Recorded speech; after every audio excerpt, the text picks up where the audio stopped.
Merci beaucoup na balandi océan du Congo pe ba fidèle abonné na biso ba o ba mesana kulanda chaîne na bango nde te bisaka bino chaîne ya Libération chaîne oyo kitaka sur le terrain pona kozula bino ba information ya kafu kafu chaîne oyo kitaka sur le terrain pona kozula bino ba emanso ezoleka na République démocratique du Congo pe na monde na biso entier bo s'abonner na océan du Congo bino pe bato ici bo s'abonner na océan du Congo en tout cas vraiment nzamba pambola bino nzamba benga bino benga pe ba ebanso oyo ba s'abonner na mte bino pe bo benga ba ebanso oyo ba s'abonner na mte ba s'abonner awa katikati na océan du Congo chaîne oyo kitaka sur le terrain pona kozula bino ba emanso elekaka na République démocratique du Congo ba information nyonso ezoleka na République démocratique du Congo bokoye bango awa na océan du Congo. Merci na bino pe bato boko partager be mission bino boko landa ba information na kati ya océan du Congo. Nzambe vraiment pambola bino bobenga pe ba yebanso oyo ba s'abonner na mte na kati océan du Congo ba s'abonner awa na kati ya océan du Congo. Merci beaucoup na yebi ebele boko tuna bobi mosakoli to mona okala to moni susu lelo zongi na kati ya itando ike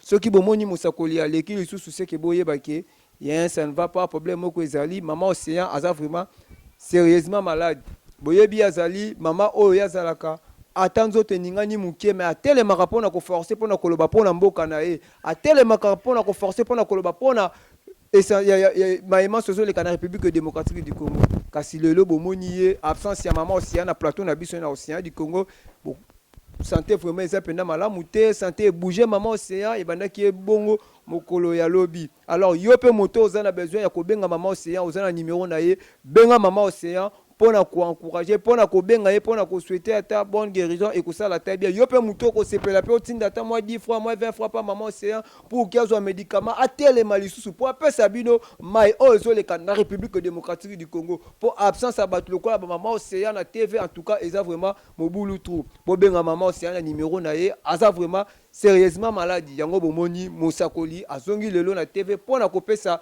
maemanso ezoleka na République démocratique du Congo lelo tokosimba penda makambo eleki ekoleka na mboka na biso tokolobela gouvernement bimi tokolobela coup d'état euté koleka ya ndeko na biso Christian Malanga nazanga moko te na plateau na kozala na ndeko fou de Fayoul o boyebi azali moko ya parti cher ya mwana mboka Martin Fayoul eside tokozala na yende tokosola mbaye baso ezoleka na République démocratique du Congo tokobeta maye o etali politique ya mboka na biso tokoloba coup d'état o eutaki koleka tokoloba pe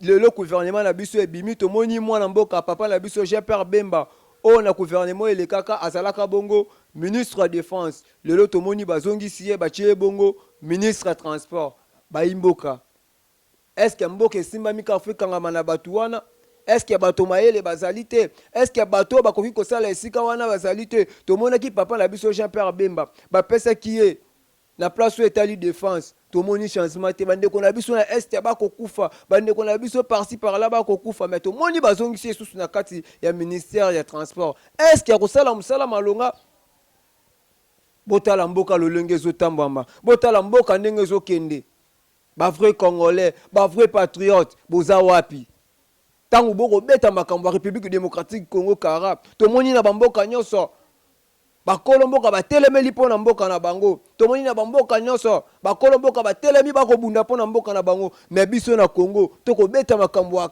ya Congo kara omie kutu tomipesa na biso na maetali miziki omie kutu tomibunda na biso na maetali miziki mais na mai o etali politique ya mboka na biso tokobeta kara tala ndenge politique ya République démocratique du Congo eza kotambwama baimboka bakolo Congo o bino bolobaka ke biso tozali bakolo Congo o bino bolobaka ke biso tozali ba vrai patriote boza wapi tango bokomona makambo ya boye tango mboka esimami kaka na bato wana muto toyokaki azalaki boye ye resu bazongise est-ce que na mboka République démocratique du Congo eza kaka Vital Kamerhe eza kaka Jean-Pierre Bemba eza kaka papa na biso poso tobengi mboso eza kaka papa na biso kinga kombo ekimi lisusu eza kaka bango baye mususu mayele bazali te o bakoki kosala esika wana ezalaka ta bomoni ke botie batu moko boye bomoni ke basalaki eloko te ntango bokoya kosala lisusu gouvernement mosusu il faut kochanger kotia bato bomoni ke bango nde basimi na lolenge bazali na capacité ya kosala na esika wana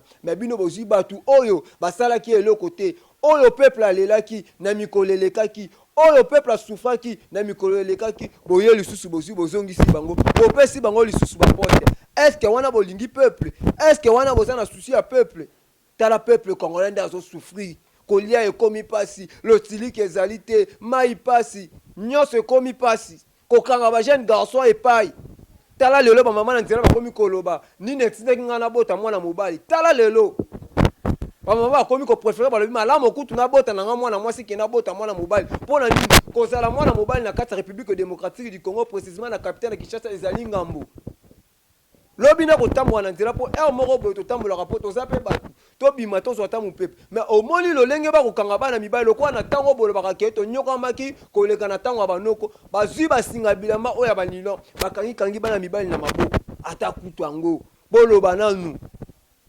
eske mboka etambwamaka boye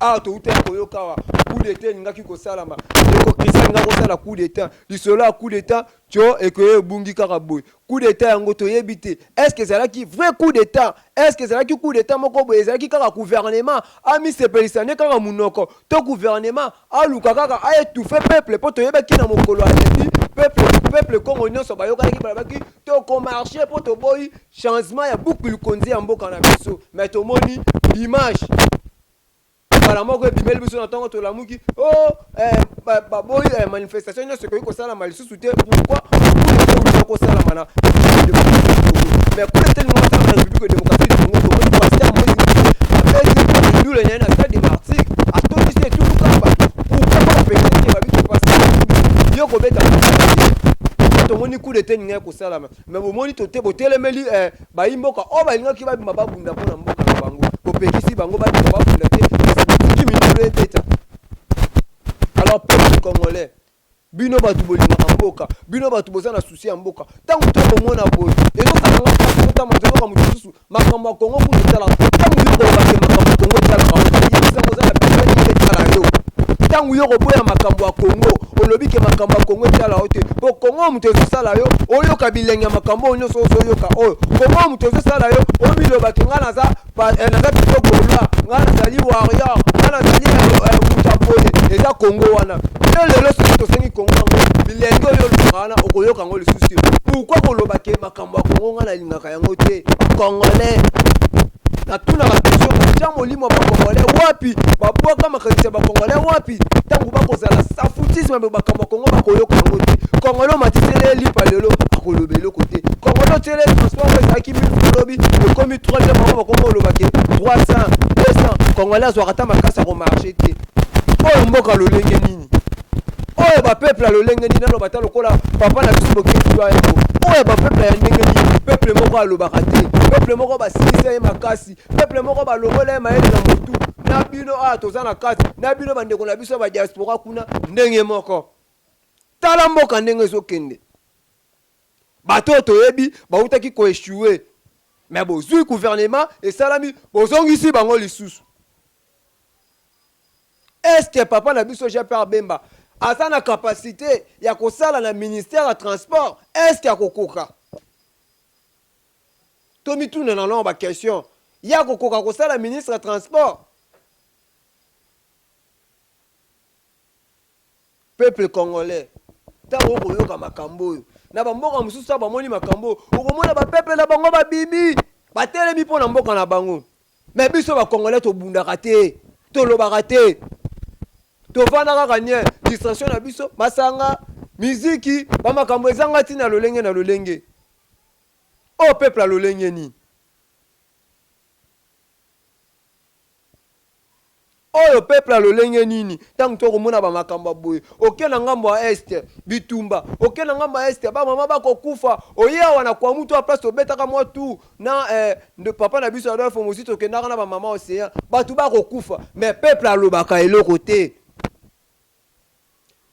bazoyebisa biso mboka eza na danger totelema tobundela mboka bato bakouta libanda te ata tolobelelaka risi yaka risi ya koya balobi ndako na yo moko avant moto ya libanda uta libanda ya kosauve fo yo moko ozala nano makasi fo yo moko ozala nano exemplaire après moto ya libanda kozwa makasi akoya kosauve mais ntango yo moko oza makasi te moto ya libanda akoya na force nini yebisa ngai ntango tobelelaka risi ntango tobelelaka risi Poutine yaka Poutine akoya ndenge nini ntango ngai na yo moko tokobunda te biso tokangi na biso maboko tokobelaka Poutine yaka est-ce que Poutine akozwa makasi akoya ntango ngai na yo tokobunda te tant que tu bunda te putisa ko ma kasa ko ya ko bundela biso peuple congolais to bundela mboka to linga Congo to zala na souci ya Congo to longwa na sima ya ba politicien mboka mboka tuluki ya ba parti politique etondi tele ba parti politique ebele mais solution ko pesa na mboka te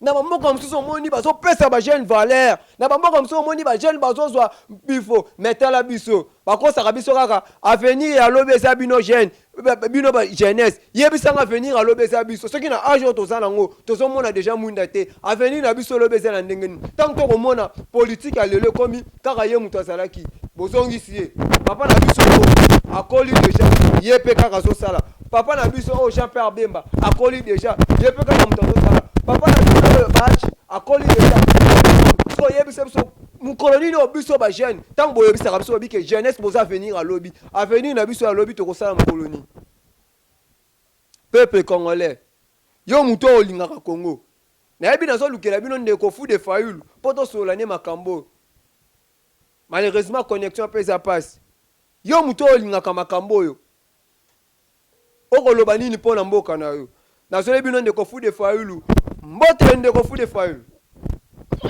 Oui, mbote mopanzi sango depuis na balandi nyonso bamesana kolanda les fous de fayulu.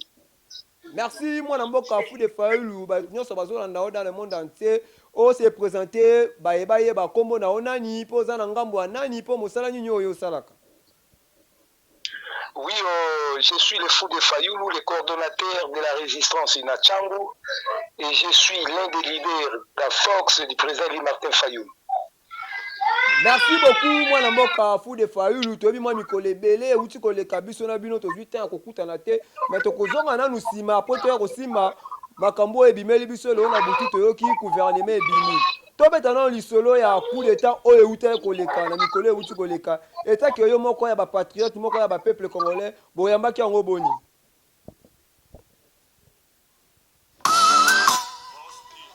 Makambo oyo oui mwana mboka makambo oyo elekaki soi-disant coup d'état et na ngambo na biso tolobi ete ali théâtre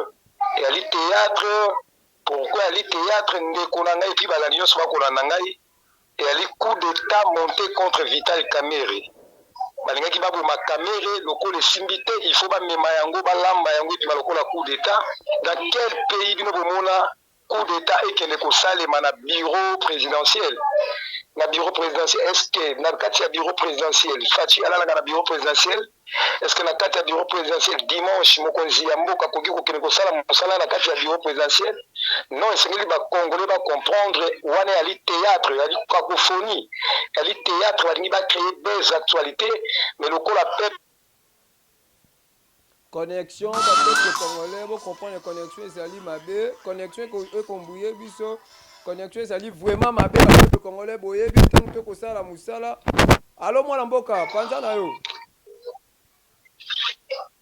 Oui, yango nalobi ndeko makambo ezalaki coup d'état yali théâtre na bandeli koloba ete yo mona déjà coup d'état ekosalema na kati ya bureau to coup d'état ekosalema mokolo ya dimanche à 4 heures lokola baeshuwaki koboma Kamerhe c'est pour ça faut bacréer cacophonie babimisa yango dans le sens que coup d'état esalemi mais coup d'état esalemi te si ya coup d'état esalemi comment fait-il Denis Nyakiro mwasi ya Tshisekedi Félix akei na stade na concert ya Moïse Mbir concert ya Moïse Mbir ezalaki na Gombe te ezalaki na commune nini eza na ville place d'instruction mboka ezali te si ya coup d'état match ya vita ebetaki mokolo ni dimanche te na 20 mai totika théâtre ndeko na ngai ali coup d'état te ali cacophonie théâtre balingaki basala bamonte stratégie ya kocréer actualité moko eremie na kati ya Congo na biso lokola opposition epui biso bato ya président ali Martin Fayoulou bato oyo miso efongwama peuple lokola afongola deja miso benzonzo deja efongwama yango tolobi te wana ali maseki na bango ya baunion salité.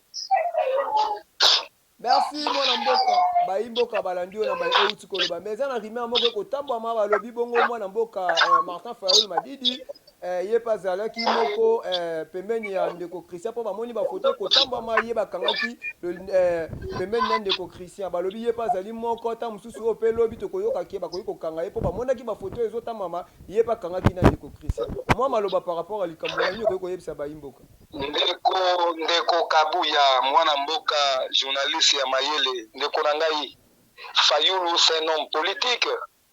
Fayulu c'est un homme politique akoki kokutana na moto nyonso sauf rien ndeko. Tango Fayulu Christian akutanaka na Fayulu ezalaki dans le cadre sur le plan social na poto ezalaki na Congo te. Camarade ya Félix propre c'est Christian Malanga, ce n'est pas Martin Fayulu. Bongo soki bolobi Fayulu ambongo akanga photo na Christian Malanga te, ye moko Félix akanga ba photo na Christian Malanga te, azala neti na ba boîte de nuit te Félix Tshisekedi. Ndeko wana ezali théâtre.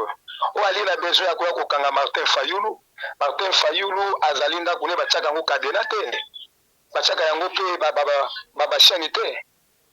Wana ezali bagrimance ndeko ezali ma ya moto b'intimidation toyebi yango bango bamontaki plan na Christian lokola Christian a réussir na coopération na bango te babomi Christian oke babomba information babomba vérité. C'est ça leur jet.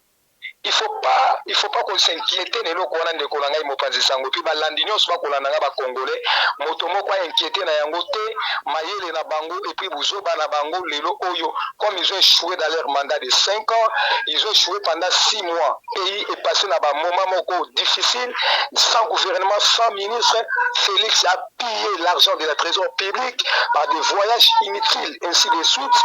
A bénéficié 200 millions de dollars américains pour quelqu'un qui a Varese en France, avec un gobierno mal et n'a caméra. Vous avez 20 millions de dollars et il y a combien de routes dans Katambo Cannabis. Vous avez 20 millions de dollars et il y a régler la situation à fonctionnaire combien.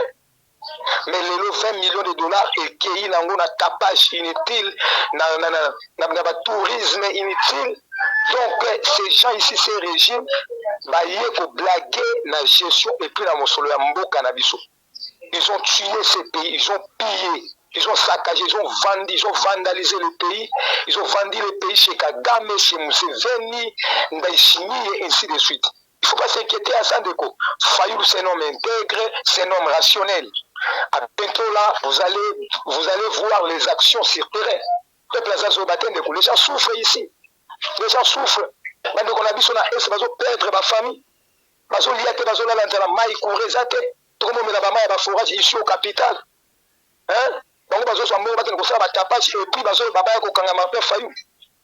Ceux qui vont se faire un porte les apolés, ils sont allés au Sekaba, tout côté, ils vont se faire un Merci mon mboka soki baza mibali baya porte eza polele bozotala bango la liso kasi to simba kaka mai oyo uti koloba awa olobi bato ba ko souffrir mais tomoni na mokolo alobi tolalaki tolamuki loyo balobi gouvernement et salami gouvernement ebimi mais na gouvernement uti kosalama bayimboka basakanaki ke tokomona bato ya sika tokoyoka bakombo ya sika mais tomoni baye oyo toyebaka azongisi bango kaka na gouvernement ya lelo comme si tokopesa exemple bapapa na biso Jean-Pierre Bemba oyo bauti kotia ye bongo ministre ya défense tomoni na défense asali eloko te mais lelo bachange ye bapesi ye bongo akomi ministre ya transport moi liloba par rapport yeloko wana est ce que mboka oyo esimami kaka na Vital Kamerhe esimami kaka na papa Jean-Pierre Bemba esimami kaka na Baachi esimami kaka na Mboso baye mosusu bazali te oyo bakoki kosala lokola bango moi liloba par rapport ya gouvernement na biso oyo euti kobima na mokolo ya lelo.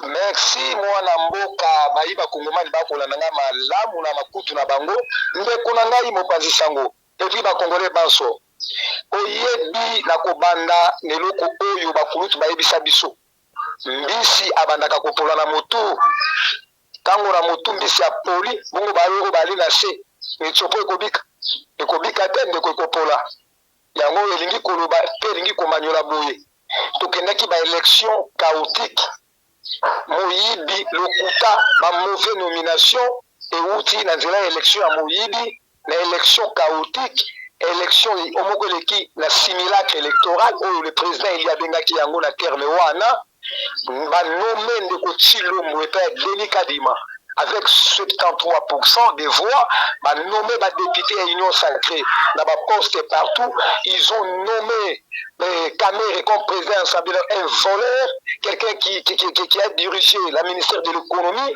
à Salinine, la ministère de l'économie, à Tikinini, le logo a commis président et assemblée nationale. Aujourd'hui même, Jibiti Toulouka, azaki likangu ya Félix Antoine Tshisekedi Tshilombo banomé ye premier ministre parce que yo okozela ya malamu banomele ba ministre ya malamu ndeko na ngai lelo Bemba un criminel aujourd'hui au sommet ya mboka na biso comme en tant que ministre de la défense. Qu'est-ce que Bemba laissé na carte ministère de la défense comme arme oyo asombaki ya sika comme tenue oyo asombaki ya sika ata centre de formation militaire nini oyo ya réhabilité. Où sont des maisons ya ba militaires oyo ya sali? Où sont les hôpitaux ya ba militaires? Salaire ya soldat atiki yango na combien de coups? Salaire ya soldat atiki yango na combien? Un militaire oiseau lité na Est, il touche $80. Vous trouvez ça normal? Dans ces pays Congo a plusieurs richesses, a beaucoup de richesses. Un militaire touche $80. Vous imaginez ça de Konangaï? Aujourd'hui, balongo lié la défense, baké kochaye ministre ya transport. Est-ce que Bemba azali na compétence nini ou akoki ko gérer la ministère ya transport? De Konangaï, c'est la compétence nini? Le oyo qui top Congo a koloba ete que non Bemba c'est un économiste. Papa, il faut pas blaguer avec les gens. Il faut pas blaguer avec les Congolais. S'il était un économiste, il a géré l'armée congolaise. Il fallait qu'il ait ses compétences de l'économie à ça là. La carte armée, il y a l'argent, il y a un budget pour construire les hôpitaux militaires, pour construire, réhabiliter les écoles. Il y a des militaires pour construire les camps militaires, il y a des soldats. S'il était économiste aujourd'hui, il a laissé quoi? Qu'est-ce qu'il a laissé dans la carte? Il y a le ministère de la Défense. Aujourd'hui, il a payé le ministère du Transport. Comme ça, les soldats, on a tracasserie partout, par-ci, par-là, ça va chauffeur, va chauffeur, criminel. Parce que lui, il était criminel. Aujourd'hui, comme ça, un militaire congolais, criminel, on a tracasserie, ils ont augmenté. C'est ça. Non seulement Bemba Ndeko, non seulement Bembo, Constant Moutampa, comme ministre de la Justice. C'est comme ça, Moutampala, il a la compétence de gérer le ministère de la Défense, de la Justice. Lui-même, Félix Tshilombo. Alors, il a dit que notre justice congolaise est malade. Comment justice est malade aujourd'hui qu'on nomme ministre de la Justice? C'est-à-dire que c'est contredit dans le Koloba. C'est du théâtre. C'est du théâtre. Qui continue à dire que moi, c'est mon Noëlla, soi-disant Noëlla. Un tel, le ministère de la Jeunesse. Tozomona bolumbu neti na ba TikTok na ba Facebook lelo bake kotie la biso lokola alaki likangu ya Ndeko Tshilolo bake kotie la biso ministre ya jeunesse. Il y a des jeunes compétents, il y a des jeunes sérieux. Mwana mboka sérieux. Poko yeba oza TV respect na ba mama. Est-ce qu'il y a solo makambo ko lobeza ba teli biso mama ko sa musala ta ba pesi mibali chance to moli petango ba tie mama to pesa pe mama chance. Ndeko bapesaka mama ya malamu lokola mama bazali ba chance okoki kopesa te moto moko akotelema na paka juma chance ndeko.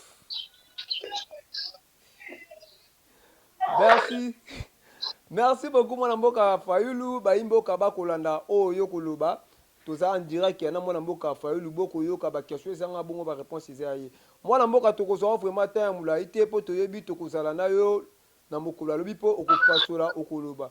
Moi, liloba par rapport à Maï Oyo, les na République démocratique du Congo, citation tout le monde y a des policiers, des commissaires, des jeunes garçons, le col a bilanga na bango, na ba mama kutu ba komina ko le balobi, ni ne poussa ki ngana bota mwana mobali. To yebite. Est-ce que bana mibali ba komi ennemi ya ba policiers, ni ne ko lo ba pona liloko wana ba policiers ko kanga ba tout, bazo ki pe lisusu ngonga te 18h 19h ba policiers ko kanga ba. Ni ne ko lo ba pona kamwana, bongo to suite. Merci mwana mboka va kona kota na mutuna na yo na ningi ko chiter na makambo matali gouvernement ya ba miyibi ya ba voler ya ba usurpateur ya ba menteur ya ba piller oyo ba iju pouvoir na nzela ya moyibi na makasi lelo ba ko kokate ko kamba mboka y a rien à attendre avec ce gouvernement parce que l'église catholique a dit clairement ceci. Nous avons déjà entamé la processus du dialogue de se réunir autour d'une table pour que tout le monde ait plusieurs crises oyo et Kanyimbo Cannabis au Congo. Deuxième réponse, il y a question autour de Ndeko. Ce qui ma maman va coller là, batata va coller là pour la babota bana mibali, pour la tracasserie à la police, tracasserie, il y a un militaire va tracasser ma jeune, ça va venir, ça va par-ci par-là. c'est parce que Bemba était compétent. Parce que Peter Kazadi était compétent. Hein, tous ces gens-là, ils sont incompétents de Konangaï. Il y a un moment où ils ont un ministère, ils ont une cacophonie aussi de l'armée. C'est cette fouille-là, le peuple, les jeunes, ils ont subir. Donc, j'ai un peu de qui sous ma couette. J'ai un peu de qui fait sous mais la télé de la Mali, j'ai un peu ennemi à policier. Oh, rôle à policier, c'est protéger le bien d'autrui. Il y a des Congolais. Pour protéger la population et puis pour protéger la bien la bango. Est-ce qu'aujourd'hui, police, service à police, bazo sala musala wana? Pourquoi bazo sala yangote? Parce que policiers, soldats, bazo futa masala ya malamu te. Parce que tous ces gens-là, bazo formés te. Un militaire bien formé, bien équipé, bien payé. Est-ce que vous pouvez connaître la bouche de balabala? C'est jamais. Quand vous est-ce que Tshisekedi lui-même, il a construit les entreprises pour que les jeunes ne ça? Aujourd'hui, le jeune Nabiso, c'est l'examen d'État. Après aussi l'examen d'État, il faut pas que ça dans la compagnie. La compagnie, tu le vas saler les policiers à tracasserie. C'est grave. Comme conseil, tu peux passer en décolanga. Aujourd'hui, il y a des ceux qui souffrent. La population est là. Il y a plusieurs érosions telles que nous ici à Mikondo. Érosion et seulement à Outakala, où vous avez la gâte, maïzalité. Je vote à député. À député, il y a ma voix, Mbokoso, ministre professeur de transport. Il y a qu'à côté la route, nous sommes côté la route Mikondo. Nous allons Koufa, couvrir la gâte, qui parle à sauter, n'imité, maïzalité, maman bengi partout. Parce que quand tout le monde est comme le secteur, comme le la béni. Tu imagines ça de Korangaï. Ce qui te lobby, autre lobaki, non trop c'est trop. Cette fois-ci, le peuple faut se prendre en charge. Le peuple faut se prendre en charge. Pourquoi? Parce que Makambali kokene mabe. Makambali kokene mabe. Ils sont kokene mabe ndeko. Lobby a lobaki Kabila bandeko bloqué. Lelo aye oh nanga zo bloqué. Aujourd'hui constitution zo bloqué. Constitution est bloquée. Après, si on a dit constitution, constitution à belligérant. Si cette constitution est comme constitution à belligérant, c'est-à-dire même son père, tu sais que les pères étaient belligérants. Parce que les gens qui étaient autour d'une table pour adoption de ces constitutions, son père aussi était là. C'est que Bambata, belligérant. Professeur Aminé, qui ouana lorsque la établi constitution. Bazala belligérant. Bemba était là, belligérant. Des Mbossou, des grands hommes là, de Fayoulou, Bazala belligérant. Quand même constitution la belligérant, né Kabila Nomaki comme président de Kolangaï. Quand même constitution, est-ce que c'est la constitution qui bloque? Est-ce que la constitution ou tout autres n'a ministre, n'a pas mbongo, n'a pas ministère, n'a détourné mbongo? Est-ce que la constitution tout autres n'a pas que nous voyageons quand on joue à mbongo, la trésor public en mbongo na biso?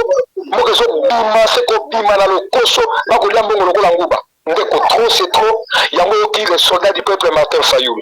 Afin qui kimia, abandaki kozela, gouvernement na bango ya bamiyibi, il y a le côté bima. Cette fois-ci, nous serons tous à la rue. Pour ça, la balabala pour la koyebisa yeke, papa na yo atelemaki Kabila pour la kolobaete, ne touchez pas ma constitution. Et biso pe to kozali côté melayo que non, aussi ma constitution. Parce que yo moko ko gérer mboka te, on allait incompétent, au moins échoué. Comme la constitution de Bébert. C'est-à-dire, nous serons à la rue, l'article 64, et je peux s'appeler plein pifo. Donc, nous sommes là pour que tout à la balabala.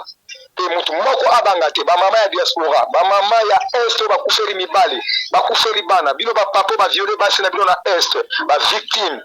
Et puis biso baso tozali awa na Kisasa na ba province, to telema, to bundela mboka ya Kimbangu, mboka ya Bamvuzi. Mboka ya Kuku Pemba, mboka ya mama Kipavita, mboka ya Kiavu, et puis mboka ya Biso Batelende. Donc, Tokobunda, Petokotikate, Oye Badibo, Bogoyoka. Merci, c'est fou de Fayou. Merci moi mboka toyebi lobi tokozana tokozana ta ebele lelo te po yebi toyebi tokozana okupaza okoloba o nyonso ezoleka na République démocratique du Congo. Et puis merci na temps oyo pesi biso pona koleka na émission ezui na chaîne na biso Océan du Congo. Merci na yo mwana mboka. Merci balandi na biso ya Océan du Congo émission na biso komi na suka wana tozaki bongo na mwana mboka Fou de Fayulu o boyebi amesana koloba o aza bongo na parti ya mwana mboka Martin Fayulu ECD tozaki na ye bongo na nzela singa pona kopesa ba information pona kolobela maïma sezoleka na République démocratique du Congo tolobela ki bongo mai o euta koleka ya coup d'état ya papa na biso Christian toyo kolosimba bongo mai o etali gouvernement o ebimi mokolo ya lobi bazongisi kaka bilongi oyo toyebi ke peuple akosufri peuple azoboya bango me bango bazwi kaka bilongi wana bazongisi. Merci na bino bato bokolanda émission lelo bo partager bo like émission to fini moto te tolobi pe mabe ya moto te tolobaka soki olingi toloba likambo na ote kokota makambo etali Congo te mais soki okoti makambo etali Congo tokoloba makambo na yo. Alors po toloba te bobongisa soki bobongisi te tokolemba koloba te tokoloba kaka po bobongisa kofinga nde mabe mais critique eza nango to critiquera po bomeka kobongisa po mboka etama malamu balobi peuple nde aza mokonzi peuple nde azali moto akopesa bino pouvoir mais tant peuple bokozongisele retour te peuple akomona eloko te peuple akobima kaka po aloba. Merci beaucoup na bino bato bopesaki litoi na bino ya kolanda mosakoli ezalaki bongo ya bino Kabuya l'homme puissant mosakoli ye moto azalaki bongo na émission ya lelo ezwi boyebi mama Océan na début na yebisaki bino santé vraiment dérangé makasi aza vraiment sérieusement malade boyebi ye atazosala mwa fefe ya moke atelemaka po aloba ye atazoninga na mwa moke atelemaka po apesa bainformation mpo na mboka na ye mais kasi fièvre penda ezwi vraiment makasi na minute na koloba nga na ye musala mais ye natiki ye na ndako avana ya musala na likaki na ndako na ye natali ye aza vraiment sérieusement malade natiki ye mbeto alali na chambre azokokata kotelema te yo moto oza na numéro ya mama Océan benga ye yo pe moto okosepela osunga mama Océan pour ke azwa médicament atelema lisusu aya kopesa bainformation benga tindela ya tamo lisungi po azwa médicament pona mai oyo tomoni lelo soki ezalaki molobeli na bino femme oyo azalaka makasi mama Océan mais toyebi te lelo bitando ike na bino elinga kozala ndenge nini mais bopesa ye bosunga ye pour que yazwa médicament pour atelema aloba maïma sozoleka na République démocratique du Congo ezalaki bongo ya bino Kabuya l'homme puissant bo like bo s'abonner na Océan du Congo bo benga bato nyonso basabone na mute basabone na Océan du Congo yo pe moto kozala na posa obenga numéro ya mosakoli toza bongo na plus 243 83 38 54 454 plus 243 38 54 454 yo muto kozana poso benga mosakoli na WhatsApp benga nga na numéro wana ko benga nga te po etimde ngai po na fingi moto te ka solobi ne vérité po na République démocratique du Congo benga po pesa solution po na mboka benga po pesa makanisi po na mboka yo pe muto kozana posa oleka obengi kaka na numéro na pesi wana tokoyamba bongo na Océan du Congo o ezali chaîne ya libération to benga ngo chaîne o ekitaka sur le terrain po na kozela bino maïmanso ezoleka na République démocratique du Congo numéro yango wana na pesi